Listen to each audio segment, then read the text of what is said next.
La radio est une imagination. Imagination. La vôtre. Bienvenue sur iRadio 90. jërëjëf mbokk yi daleen ak jàmm ci iRadio ak ci ITV ñu ngi ci canal 15 bu TNT bi seen émission e-sport ci 90.3 Dakar altine ak aljuma ñu ñëw ak yéen ci seen programme sportif waxtaanee tàggat yaram ci biir réew meek bitim réew maa ngi fi ak Babacar Ndaw Faye Babacar maa ngi lay nuyu. maa ngi lay fay bu baax. yaa ngi ci jàmm. sant yàlla bu baax. jaajëf Pape Malick Diaw également Diaw ñu ngi koy bëggee di ko nuyu. waaw maa ngi leen nuyu bu baax di nuyu auditeur ak téléspectateur iRadio ak ITV. daanu waxtaanee lamb ji ak El Hadj Ngagne Diagne bu teewee rek ñu door ak moom mais bi ci programme yi ci programme bi d'abord damay interpeller Babacar Ndaw Faye ndax ñu ngi ci CAN U17 bi final bi xam nañu ko c'est Cameroun Guinée mais bon Guinée ak Sénégal Babacar am na recours bu Sénégal dugaloon par rapport ak joueur guinéen yi fraude sur l'âge maanaam seeni at yi ñu joxe méngawul ak li compétition bi U17 bi laaj ba Sénégal dugal recours CAF ñu jël ay éléments yónnee ko ca Japon ñibbisi résultat bi génn na Sénégal jàpp na ni moo am dëgg donc di nga ci ñëw ni mu gën a yaatoo nga wax ñu en tant que journaliste sportif avec information yi nga am qu'est-ce qui se passe réellement entre Sénégal et Guinée la première thème bi la ñu bàyyi la nga développer ko am dëgg ko amul dëgg nga wax ñu ko. waaw fi ñu toll nii ci fee yi mooy Sénégal dafa jouer ak Guinée. pour ñu leeral ñi toppal woon peut-être tournoi bi Sénégal dafa jouer ak Guinée dóor ko. 2-1 mais Sénégal jàpp ne ci équipe Guinée effectivement dafa am ñaari joueurs yoo xam ne am nañ at yu méngoowul ak li tournoi bi laaj. maanaam dañoo seen at dafa ëpp te dañoo présenté ci beneen tournoi boo xam ne amoon na Japon. boo xam ne Sénégal participé woon na fa Guinée participé woon na ci. dañoo ñëw ak yeneen pièces. ak yeneen pièce d'identité yeneen passeport plutôt. yoo xam ne at yi ñu fa wone bokkul ak at yi ñu joué CAN U17 bi. donc foofu ñu joué Japon dañ fa ñëw ak passeport yoo xam ne 2001 moo ci nekk ci seen at. 2001 ak léegi 18 ans la.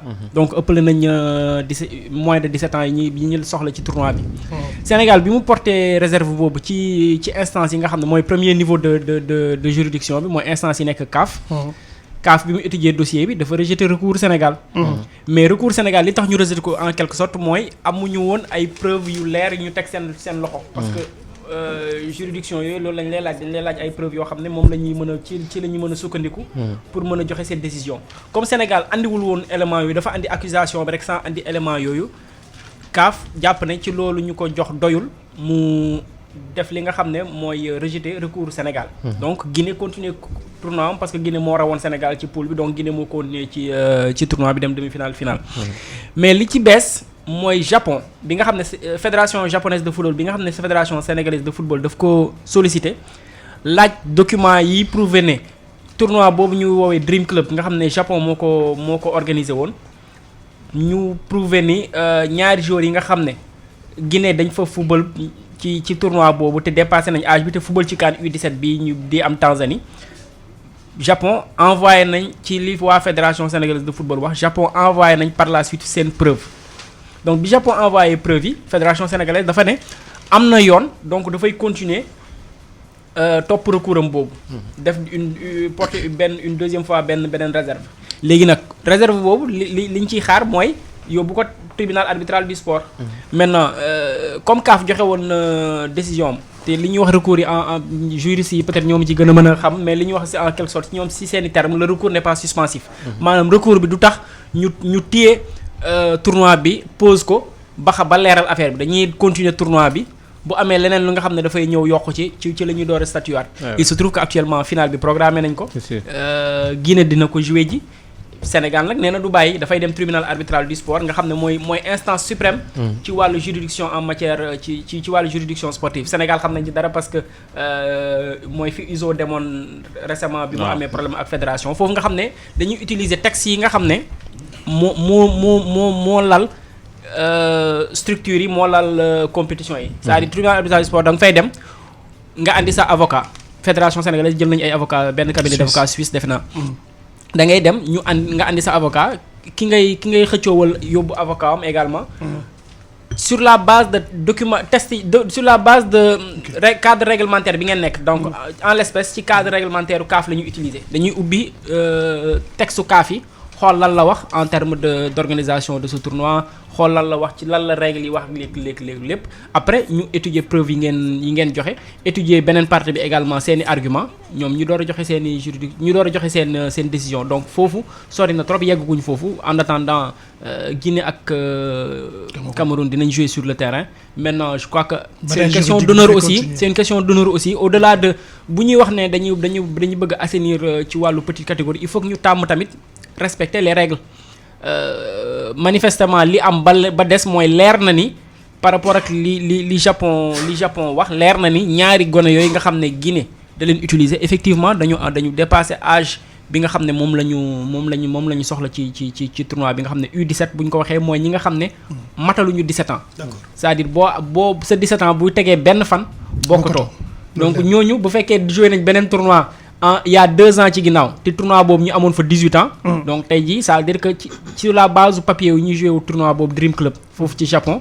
tey jii am nañ 20 ans au minimum. d'accord donc loolu xam naa di ñëw ko toppal ci iRadio waaye itam ci eMedia.sn. Babacar Ndao Faye am na waxtaan bu mu amaloon nag Idrissa Gana Gueye yaakaar naa ne am na loo xam ne Seydina Ba Gueye daggal nañu ci as tuut dañuy déglu Pierre bu fekkee noppi na ñu déglu Idrissa Gana Gueye mu am kàddu yu mu yëkkati ñu ñëwaat léegi nii.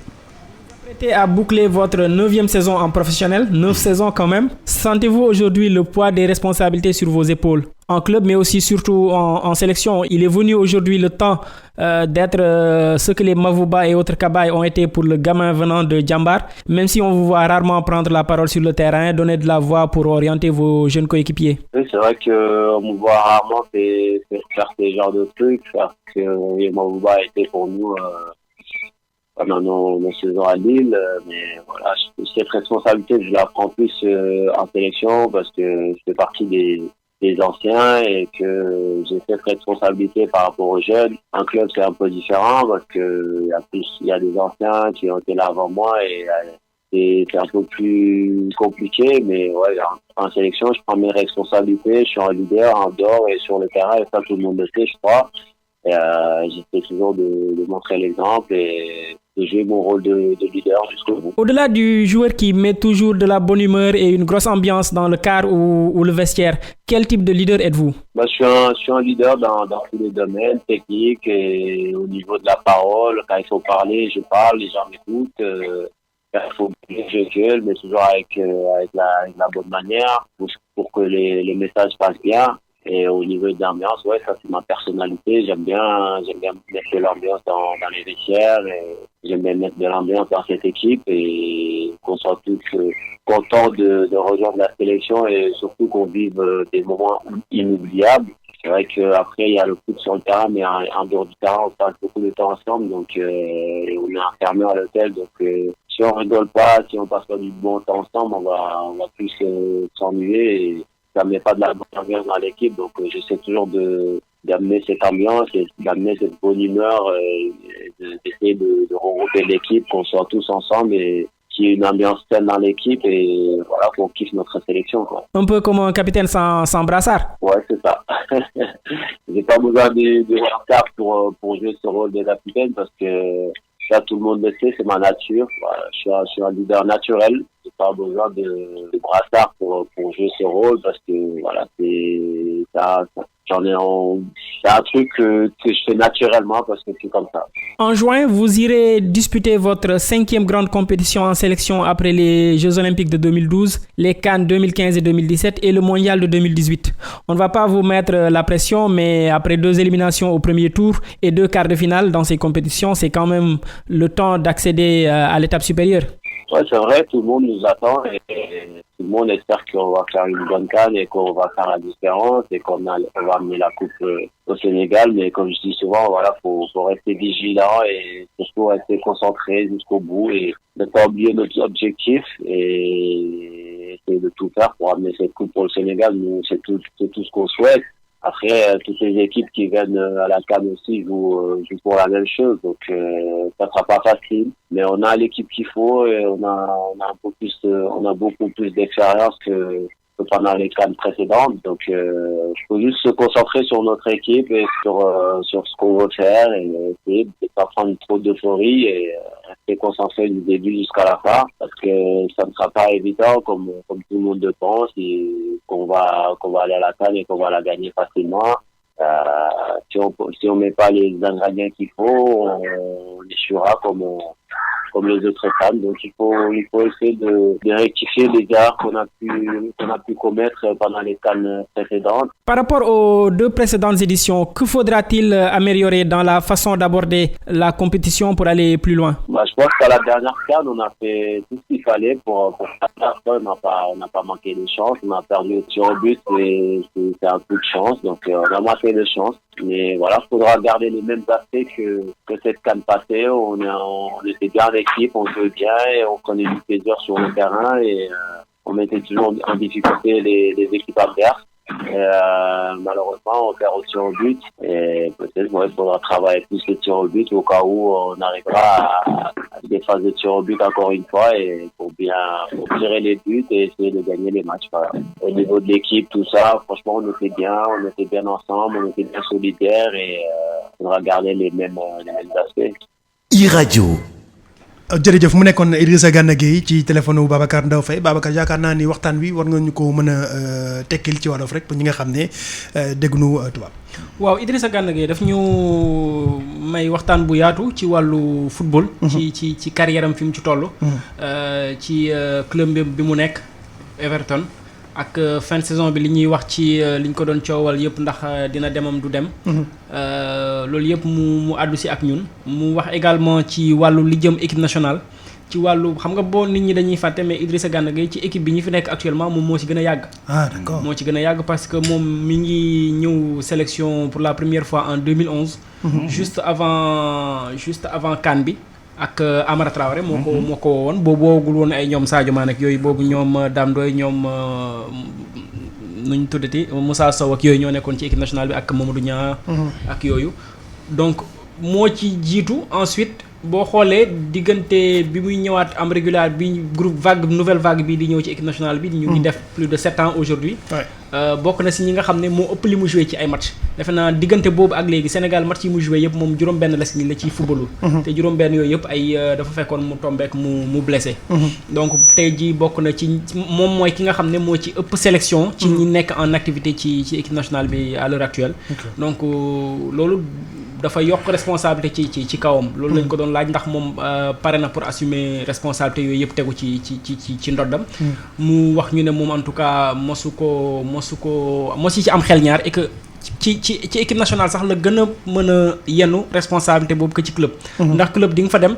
fekk fa ñoo xam ne même bu dee yaa leen jiitu ci football ñoom ñoo la jiitu ci club bi wala ci club bi lañ juddoo fa lañ leen formé fa lañ màggee ak affaire yooyu culture club bi ñuy am yow doo ko am ak yooyu alors que en équipe nationale ki la fa jiitu forcément boo ñëwee et tout moom moo lay won en quelque sorte yoon bi et que moom ñu bëri ñu ngi xalaat bu ñuy wax brassard bu ñuy wax en tout cas leaderu équipe nationale bi moom dañ ko ci lim et que moom ñu jox ko brassard beeg ñu bañ ko koo jox terewul mu yenu gëdd gi mu xam ne moom la jàpp ne moom la am ci équipe bi mu wax également ci CAN bi ñu jëm parce que raté nañ ñaari CAN raté ñaari CAN mooy joué na moom 2015 ñu toog premier tour joué na 2017 ñu toog quart de finale tir au but ci contre Cameroun ñu laaj ko moom ci bii ñu jëm nii nag nga xam ne espoir yi gën na du changer jamais lan la ñu war a changer lan la ñu war a améliorer côté boobu pour éviter li ñu daloon ci ñaari CAN yee passé ñëwaat mënuñu en tout cas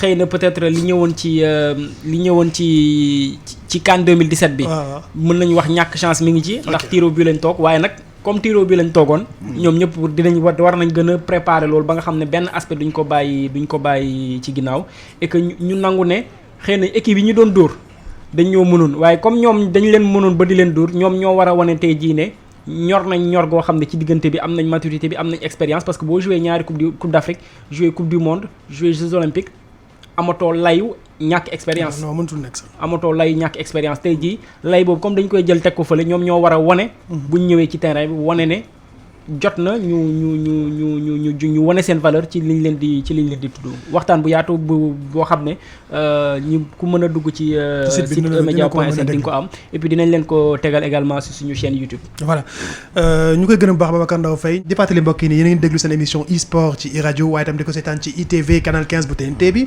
ñu ngi ñëw nag ci làmb ji am luñ fa gis lu ñu ñaawlu Alaaji Ngagne arène nationale bu bees tàq ñëpp di rafetlu ni ñu ko tabaxee taxawaay beeg taar beeg lépp ñu ne léegi waa làmb ji am nañu seen kër ñu gis ci ay image ay nit yaakaar naa ne ay nit nañu waaye nag parce que jëf gi moom du jëfu nit. ñu niru nit. ñu xaw a niru nit. def jëf ji ñu def. jël ay siis damm. saccagé fecc kaw siis. waaw taxaw ci di ci fecc doy na war Alaaji Ngagne jot na nag comme ci làmb ji nga bokk. nga wax ak gars yi. maa ngi lay nuyu Bouba. di nuyuwaat Babacar di nuyu Pape Malick. d'abord damay jaale waa Jaraaf. waaw dëgg la. Ousmane Sy coach. Ousmane ñun Médina dañ ko gis ne bi mu amee 18 ans ba bi muy majeur ak def lépp ci sport nga koy xam. diggante Damels. Gorée. ak ñëw coach Jaraaf. kese waaw presque sax xaw na kii équipe nationale bi frôlé. parce que Ousmane dafa bokkoon ci génération góol yi nga xam ne dañu marqué seen temps xam nga dafa am góol yoo xam ne ñooy porter équipe. am na góol yoo xam ne ñooy porter équipe. manqué na nag léegi xam nga ay igitaak consort boo demee fële. yu mel noonu ñoo daan porter équipe. ay Dino Zoff. ñoo daan porter seen équipe. amoon na fii Ousmane daf ci bokk. avant ñoom seen grand frère ñoom Cheikh Seck.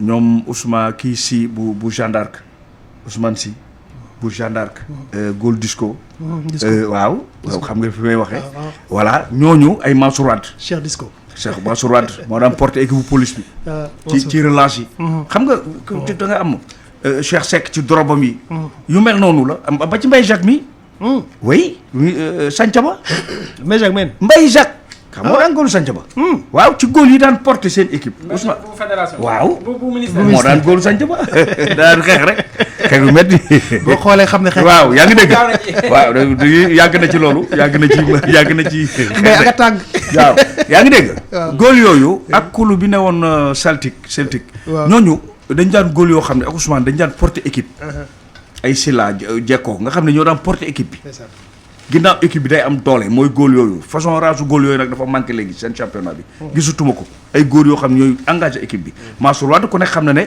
relance moo ko fi indi Cheikh Seck ay drop ak yi nga xam ne bu téye bal bi rek gars yi dañuy kii rek mu drop gars yi dem yu mel noonu Ousmane dafa bokkoon ci ñooñu ba màgg ba niñ ko xamee yar ak teggin moo tax keroog mbooloo mi gis nga ni mu mel vraiment muy lu am solo di ko jaal Cheikh ndax magam la ñoo bokk fi ñu dëkk ba pare mu ñëw Cheikh Omar Sy waaw bu Jeanne d'Arc as Gaye moo koy wax as ñaari tali waaw Cheikh Disco waaw yaa ngi dégg yu mel noonu moo maa ngi koy jaal di ñaan yàlla xare ko àjjana waaw Malick Daaf weet na ndax moo jiitu Malick Daaf Gorée Malick Daaf jógee Mboti Pom ñëw Gorée fekk ko fa Malick Daaf dem Jaraaf ñu jox ko Jaraaf mu indi Ousmane Sy vraiment muy lu metti mais nag sunu borom li ko soob a gën bon foofu lay ubbee li ci des da nga ne arène nationale bi chaise yi ne ci kaw am na ñu ko déploré woon au départ ne woon jaru ko woon de nañ leen bàyyi xeer yi doj yi ñu ciy toog comme ñoom dañuy fecc dañuy jóg xeexuñu sax dañ doon fecc xam nga nag fecc jigul plastique waaw siisu plastique ngay fecc ci kaw d'abord muy benn ndegam sax buddi wuñ ko di ko dóorante ndegam ci fecc la rek jàmm la mais mën nañ ko buddi sax di ko dóorante xeex dama ne woon arène nationale bi xam nga réew mi dafa am ñoo xam ne lii Lamine Thiam di wax seen góom saful bu ñu waxee kenn du ko dégg gestion militaire tant que amul ci arène nationale bi li ñu bëgg duñ ko ci am waxal ko ci sécurité ak ci gestion gis nga général Cheikh Sène bi gendarmerie. général bi ko remplacé. te nekk présidence yi damay fàttali turam ñaa. mais interview bu mujj bi wax na leen ko nee na leen arène nationale bi gestion militaire rek ko mën a am. lii man am naa ci proposition bu gën a gaaw. ban la. nit li mu gën a bañ ngay mooy nga laal poosam. non boo laa la tey xam nga mais mbër yi dañuy ñëw mu am. sorti délibéré yi maanaam mooy li am ci football bi. waaw li am ci football bi tey jii supporteru Marseille yi. bu ñu defee naka su dul noonu taal ay fumigène nee nañ leen dañ koy tere. bu ñu taalee ay fumigène kii bi dagg rek ligue bi dagg mu gën a cher. lu Marseille di def pour régler ko. yokk prix bi yooyu ñu gën a cher si ñoom. ok mais tey jii boo ñëwee nga ne mbër yi dañuy bàyyi seen i cachet ci CNG ak affaire yooyu. bu ñu identifier ne say supporters. ñoo yàq ay kii ak affaire yooyu ñu évaluer ñu ne. li ñu yàq 500000 la. waaw ñu téye 500000 ci sa cachet li fa des.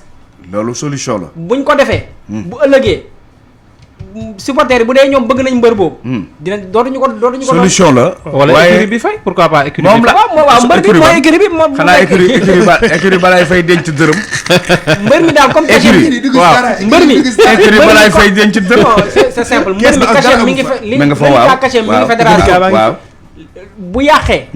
bu yàqee 100000. ñu dagg ko fa ñu ne ko dagg nañ 100000 ci say kii dama laaj ko say supporters buñ la mënee cotiser ñu cotiser la bu ñu xam. loolu solution la loolu solution la. xam nga ñoom moom mbër yi pour ñoom bu ñu tooñee sax dañ leen war a baal. mooy coow li fi amoon rek. boo defee faute ñu dagg la sanction nga yuuxu. man dama ne nañu jox arène bi militaire yi ñu def ko caserne. gérer ko gisoo Iba Mar Diop bii Iba Mar Diop li ko may chance mooy caserne la. xale yee la gën a xam ne gars yi dañuy siwulu ne seen biir. gisoo du ñu xeexee li ëpp léegi dootuñu xeexee ci biir sax enceinte stade bi. ci biti te mbedd dama la ñuy xeexee mbali ci tribune yi. mais diggante boobu. mooy sanction bi rek. sanction moom foofu am ci réew. man nag dama ne gestion militaire. ministère des sports yàgg na jël ay stade di ko jox militaires yi ni jël arène nationale jox ko militaire pour deux raisons. bu njëkk bi. sécuriser alentour stade bi. d'abord pour accès bi. li la koy wan ci lay transiter ci combat dimanche bi. Moussa Ndoye Garga Mbossé. un très grand combat. waaw ñu publier ko annoncé ko arène nationale ba ñëpp def na arène nationale ñu délocaliser ko yóbbu ko Iba Mar Diop.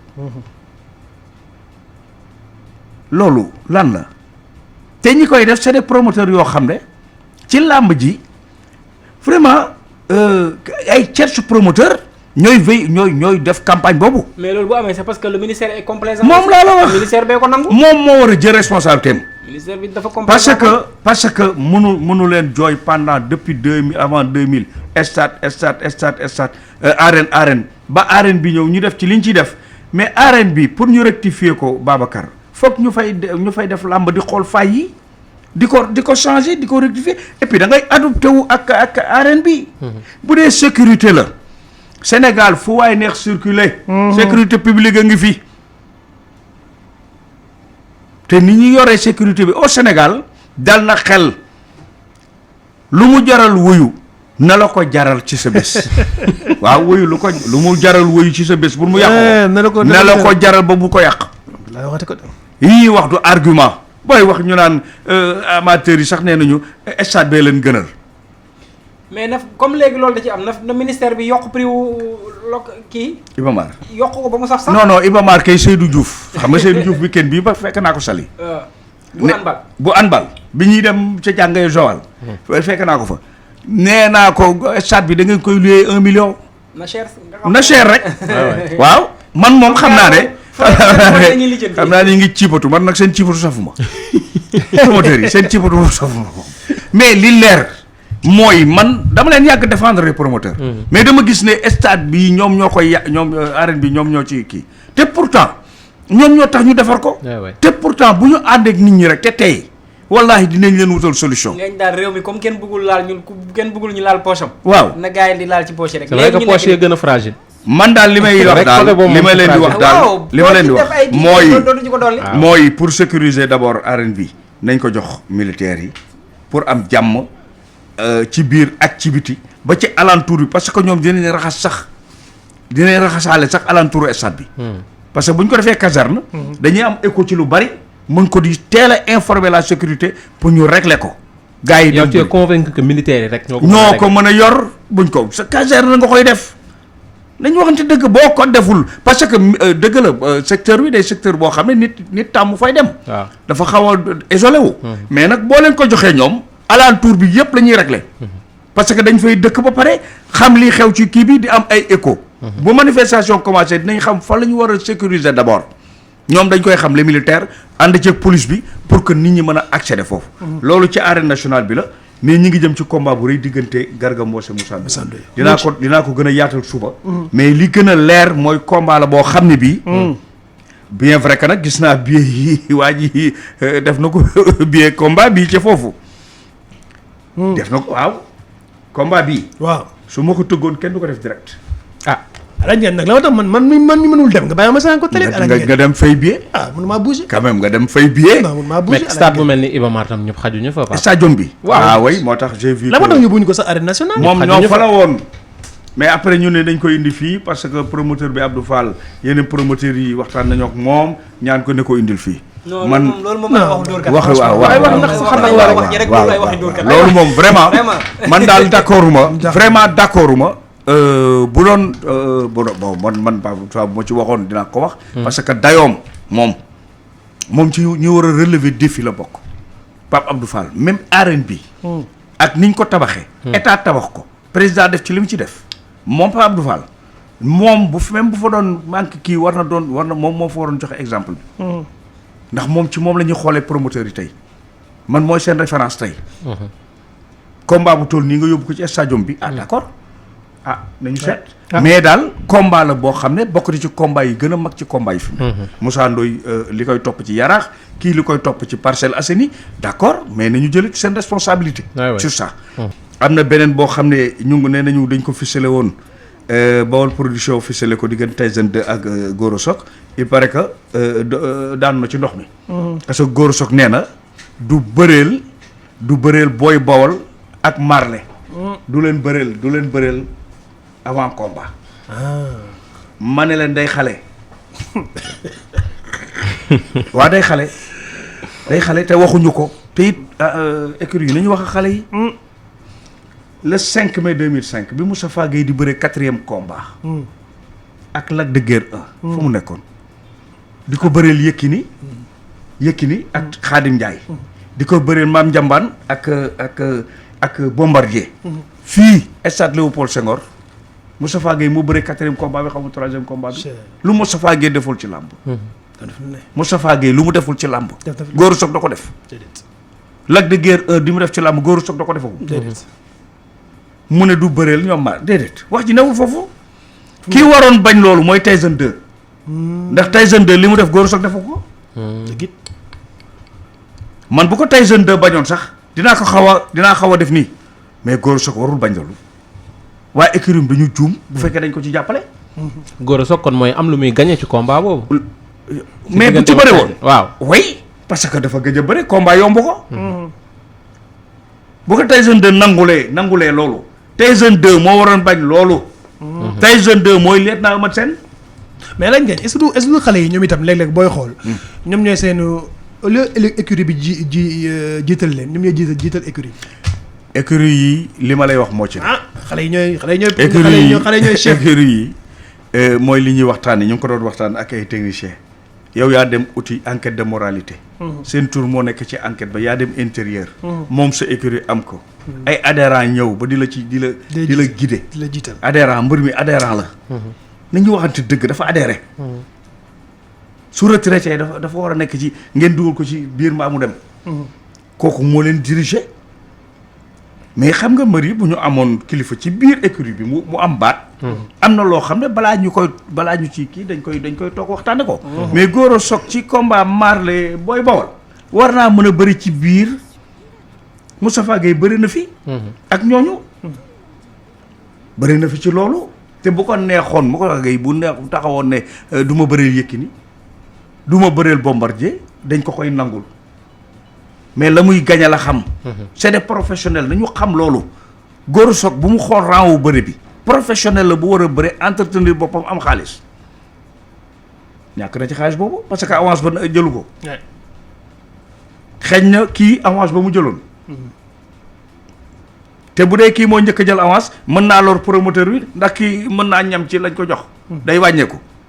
c'est ça mais maa ngi koy conseillé ne ko yii bu mu ko dalati. kii Tyson 2 moo waroon bañ loolu. ndax Tyson 2 actuellement su nangoo góor a soog rek lambaa tërëdi.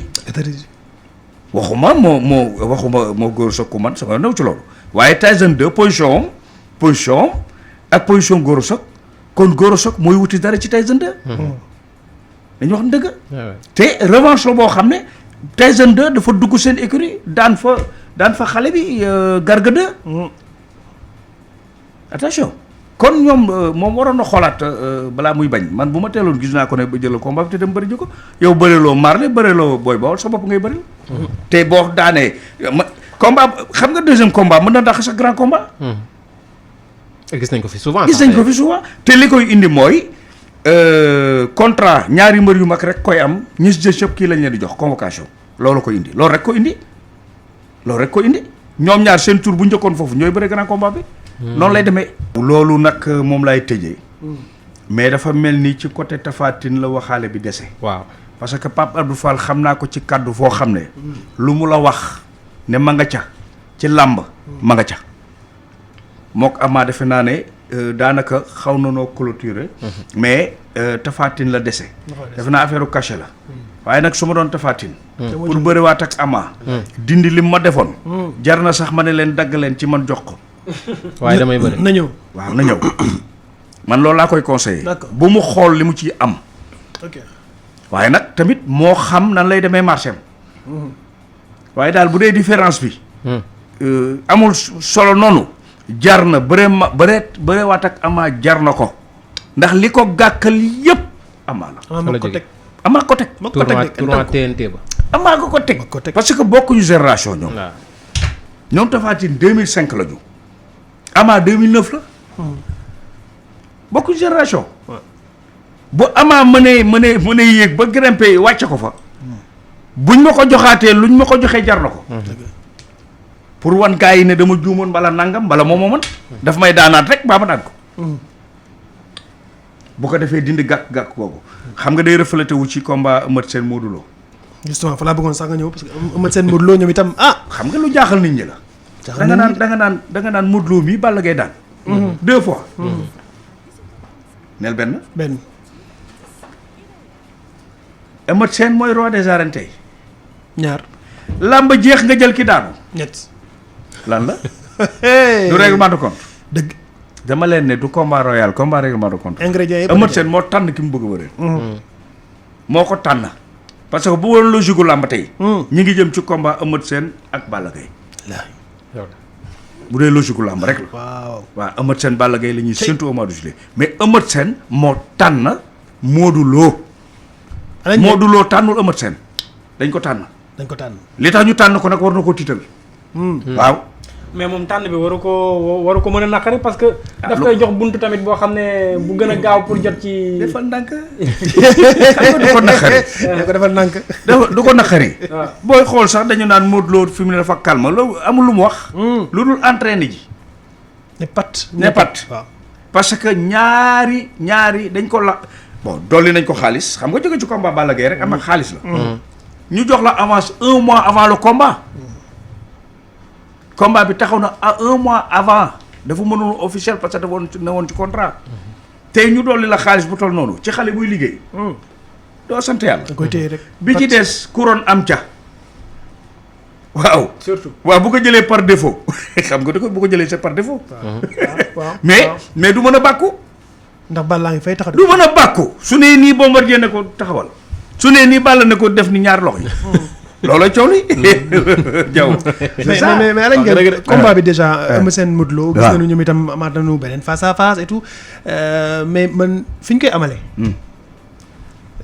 dinaa yëngal Babacar Daw Faye est-ce que duñ ko yóbbu sax Léopold Sédar Senghor duñ ko yóbbu Léopold waaw non fu ñu ko mën a yóbbu daal waaw parce que arène nationale moom Eumeu Sène Modou Lo daal arène nationale daal li ci Ndaw Faye wax laay wax ministre bi moo war a jël ay matukaay. Léopold daal nañ ko jox lamb. yaa ngi dégg. na jël ay matukaay. dañ ko yóbbu Adrien Senghor sax. yaa ngi dégg yaa ngi dégg. Léopold daal nañ ko na gars yi jox lamb ji. xam naa ne daal xëy na seen bët nga fa. waaw lamb ji nag toll na noonu. toll na ko de. waaye arène bii. na ko lamb ñam ba pare. waaw mais attention face à face yenn yi ñuy def. ndegam 6 ñu dem yi ci xam ba si ban combat la. dañ ci loo ëmb seen moom mbaa duñ dindi 6 yëpp mu jeex. waaw moom laa la wax dama ne la. gestion stade bi gestion bi moo am problème. bu ngeen xëyee bu ngeen demee da ngeen ko xàmmee de. moom laa wax 6 dootu fa des. même 6 yi. ku jël 6 yóbbu sa kër taf. mais 6 yi sax dañu ne woon jaru ko. dañu ne woon nañu jël loge officielle bi rek def ko ay chaise. loolu la ñu waxoon mais xam nga chinois yi aussi. erreur bi mi ngi ci bi chinois yi. mais est-ce que à la base laajte bi am na bi ñuy defar arène nationale bi chinois wala les acteurs de la lutte ñu toog ñu xool chinois yi waaw dañu leen waroon booleeg ay acteurs làmb yoo xam ne. fekke nañu arène temps wu arène. ñu wax leen arène dafa am nu muy mel. nu arène li ma dul d'accord ngañ mooy dans ce cas. dañuy sanctionner ñoo xam ne xëy na defuñu dara. mooy ñaan parce que am na ay amateurs yoo xam ne. mérité nañ. am le minimum de confort parce que dañuy sonn ci làmb di xëy di yëkkati seen xaalis di def dem diggu toog seetaan combat bi jeex ñu raxas ñu dox ndànk dugg seen oto wala dem jël car dem ñoom bi làmb di làmb ñu jàpp ne ñooñu mérité wuñu am confort kii parce que am na ñaar ñett wala ñeent benn groupe bu ndaw bu nekk seen biir di yàq nañu identifier ñi nga xam ne ñooy yàq ñu génnee leen ci ñu seppi seen loxo ci ndab mooy wax ji mooy jaadu mais xam nga wax ji mais mënoo jël ñu nekk un groupe de 100 personnes ñaar ñetti ñebbe ci cin yi rek ne ñoom ñooy xëy di def lu leen neex te kenn du leen seppi ci cin moom laa la wax xam nga fii ñaare Sénégal lii la jël réew mi mooy kenn du àtte gis nga booy xool sax juge ca tribunal niñ leen mais ñàkk jàmm te ñooy àtte de juge ca tribunal xam nga ñooy àtte waaye toujours nga dégg ñu attaqué rek waa réew bu amul koy àtte fu ñu jëm li Babacar wax tey gis nga ñii bu ñu leen toppoon ñu xam nga supporters yi xam nañu ku ne sa supporter ñu xool ña ca tooge woon li Babacar wax balaay mardi balaa ñuy fay mbër mi ñu dem xool la ñu yàq nu mu toll ñu jël ko ci cacham da ko sa gaayee ko def te photo à l'appui caméra kii ba ma nga fa yëpp tegal la ko ne la ñii ñan la ñii du sa yére la ñu sol ñii nangam identifier leen ba pare nag ñooñu ñu jël ci ñoom mesure ne leen sax ñooñu dañ leen di topp bu leen dugg te da nga leen di interdire stade bi jaat non xam nga mbër mi boo ko nee booy bëreetee si say supporters duñ dugg xam nga ko du am combat ndax promoteurs yi léegi dañ naan ñeenti kaar ne la ñuy nattee mbër yi léegi seetuñu ko mën a bëre de promoteurs yi seetuñu ko mën a bëre feesal kaar fukki kaar tey cuune moo leen gënal borom ñaari kaar yu mën a bëri yi lii la làmb ji toll fii la làmb ji toll dëgg la yuutu xaalis la nekk donc déjà koor gaa ngi ñëw de xaw ma nag après koor gi ndax vraiment dinañ dugg nag ci combat yi ma bëgg combat yi ma la yàgg wax waaw bu ñu génnee koor bi kay coupe d'Afrique bi lañ jëm coupe d'Afrique lañ jëm seen coupe d'Afrique daa xoolal benn caméraman nekk fa pour leen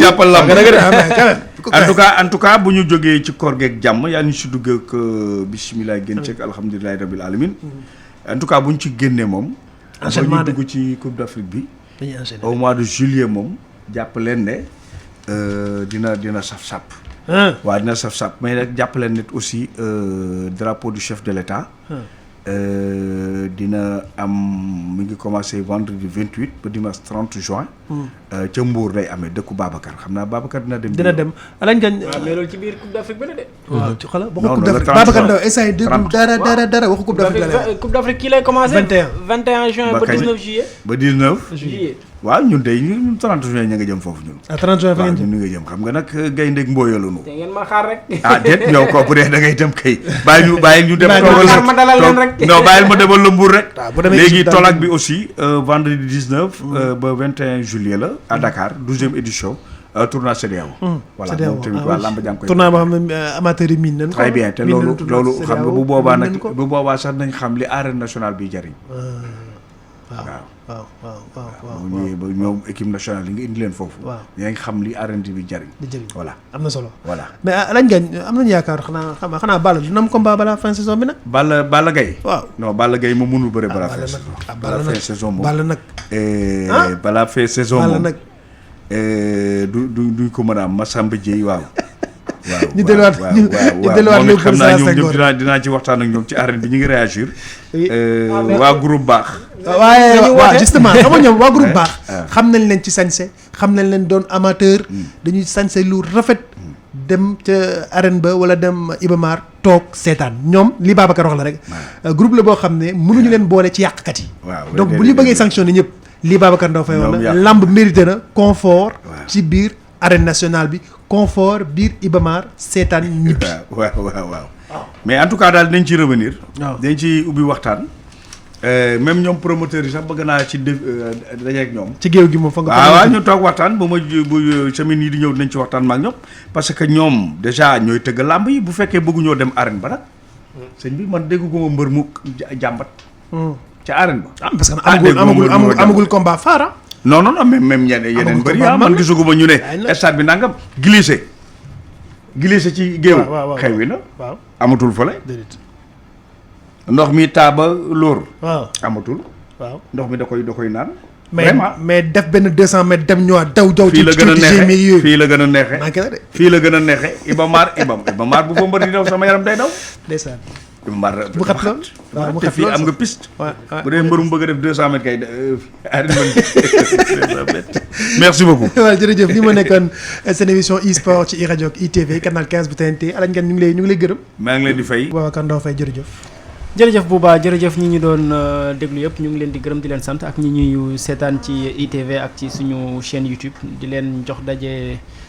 li leen jox dig daje noonu la altine bi di ñëw incha allah Pape Malick Diaw yow ñu ngi lay xaar ce dimanche comme chaque dimanche ci iRadio ci iStade jërëjëf jëf mbokk yi li moo nekkoon seen émission e-sport ci iRadio ak ci ITV canal 15 bu TNT bi gërëm leen bu baax jox leen daje incha allah altine ci beneen numéro.